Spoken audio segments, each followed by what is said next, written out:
Bonjour Arnaud, bonjour Amélie. Nous sommes au CES, l'édition 2020, qui, d'après ce qu'on dit, est très prometteuse en termes d'objets connectés et notamment de santé connectée. Donc Arnaud, est-ce que tu peux nous expliquer un petit peu la démarche de Boulanger dans ce domaine et ce que tu fais toi à titre personnel dans la société? Bonjour Eric, donc je suis directeur de marché sur la beauté, santé, bien-être. Et la santé, c'est un domaine qui est capital pour à peu près 80% des Français.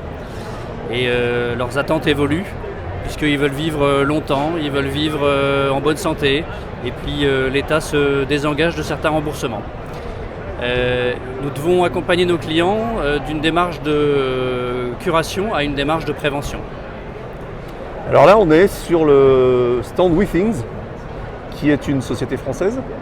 WeThings est une société française qui est partenaire de Boulanger depuis de nombreuses années sur les solutions de santé connectée. Ce qu'il faut savoir, c'est que il y a des marchés nouveaux avec de grosses attentes consommateurs et pour l'instant une offre naissante. Alors c'est le cas de traitement de la douleur, du soin du dos, c'est le cas du sommeil notamment, ou de choses comme le management du rythme cardiaque ou bien du stress. Donc toutes des choses nouvelles pour lesquelles il existe des solutions connectées et c'est la raison de notre présence sur un salon comme ici. On est à la recherche de sélection de produits qui vont pouvoir aider nos clients dans tous ces nouveaux marchés, toutes ces nouvelles demandes. Alors vous avez des sujets un petit peu plus de prédilection dans la santé connectée chez Boulanger. On a parlé de gestion du mal de dos par exemple, de gestion du sommeil. Est-ce qu'il y a d'autres sujets ou est-ce que vous pouvez développer sur ces sujets-là? Qu'est-ce que vous faites? Qu'est-ce que vous proposez en termes de produits, de services et comment ça s'articule avec des fournisseurs comme WeThings par exemple? Oui, c'est vraiment des marchés qui nous animent encore aujourd'hui. Comme je disais, c'est plutôt des marchés naissants. Donc le mal de dos, par exemple, on sait qu'il y a une grande majorité des Français ou des adultes qui ont mal au dos. Les solutions de ces produits-là, de cette difficulté-là, sont mal connues. Mais on a dans nos rayons des produits qui aident à corriger la posture notamment, ou bien des produits connectés qui permettent de savoir quand on n'adopte pas la bonne posture. Dans le sommeil, on a des produits qui vont pouvoir analyser les rythmes du sommeil, savoir à quel moment on se réveille, savoir est-ce que c'était lié à quelque chose de particulier dans un événement personnel pendant la nuit ou à la température de la chambre. Et donc tout ça, c'est des choses qui s'analysent. Et pareil, pour rester endormi, on a des solutions qui aident à prévenir le ronflement. On a des choses qui permettent de s'endormir, comme des masques d'hypnose. Donc beaucoup de nouveaux produits. Alors notre job, c'est aussi de trouver les produits qui ne sont pas des gadgets, mais qui sont des vraies aides à nos clients. On sait qu'il y a beaucoup de discussions sur ces produits connectés nouveaux et voilà, donc c'est l'objet. Alors votre présence sur le CES, Amélie peut-être, vous êtes là pour trouver des nouveaux fournisseurs en tant que distributeur. Est-ce que vous pouvez m'en dire un peu plus sur le sujet? Oui, bien sûr. Donc, moi, je suis Amélie et je suis leader produit sur la santé et le bien-être. Donc, l'idée est effectivement de trouver à la fois des nouveaux produits et des nouveaux fournisseurs et également d'aller voir les fournisseurs et nos partenaires actuels, tels que WeThings, qui a profité du CES, par exemple, pour lancer une nouvelle montre connectée ScanWatch qui permet notamment de détecter l'apnée du sommeil par un algorithme précis. Et il faut savoir aujourd'hui que l'apnée du sommeil, ça touche 2,5 millions de Français. Et avec cette montre, on va pouvoir détecter en amont la problématique de l'apnée et donc le patient va pouvoir trouver une solution par ailleurs. La ScanWatch, elle permet aussi de détecter l'arythmie cardiaque qui est à l'origine d'un tiers des AVC en France. Donc c'est primordial pour nous d'être à ce type de salon pour trouver des produits innovants qui vont apporter de nouveaux usages pour nos clients.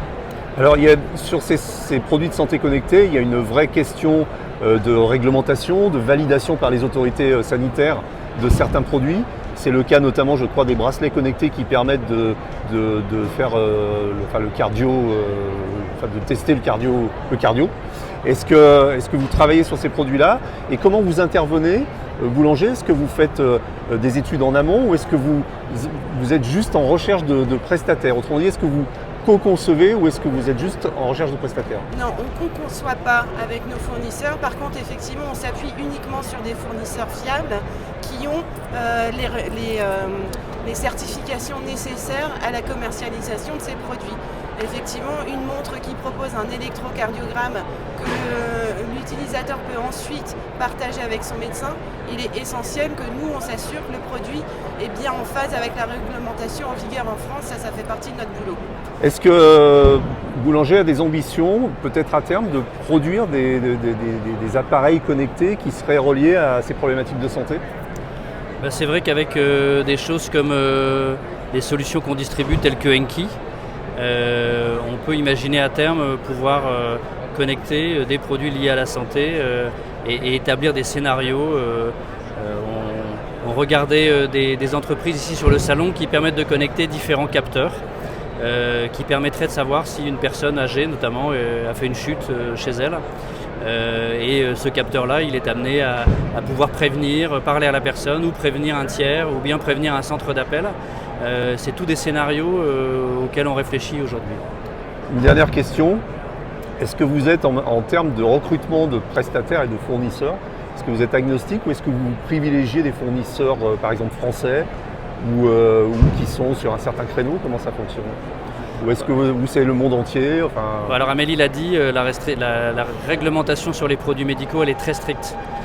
Avoir un fournisseur français, c'est pour nous, d'abord on est garant d'une certaine proximité et on est aussi garant de la connaissance de leur agrément au niveau médical et de savoir où est la donnée et qu'est-ce que l'entreprise en fait. Puisque la donnée médicale est une donnée très particulière pour laquelle il y a beaucoup de restrictions et pour laquelle Boulanger a un rôle extrêmement fort. Et donc il faut que cette donnée soit protégée, non transparente notamment pour nous, et il faut que le client puisse agir en toute tranquillité. Et les entreprises françaises pour ça, et qui sont très innovantes dans ce domaine-là, on peut le voir ici sur le salon, elles sont très présentes sur le domaine de la santé, sont avant tout sont nos partenaires de prédilection. Oui. Donc vous avez ces contraintes de protection de données, c'est-à-dire que vous n'accédez pas aux données des clients qui sont pourtant sur vos serveurs, parce qu'elles sont chiffrées. Et tout ça dans le respect du RGPD, ce que vous ne trouveriez peut-être pas avec des entreprises étrangères qui sont moins respectueuses de ce type de... Ce qui est beaucoup plus difficile avec des entreprises étrangères pour lesquelles les serveurs sont des fois décentralisés, ne sont pas sur le territoire français. Et dans ce cadre-là, il n'est pas possible pour nous de les suivre de la même manière. Donc on doit trouver tous ces points d'ancrage, bien sûr. Très bien, je vous remercie. Merci beaucoup.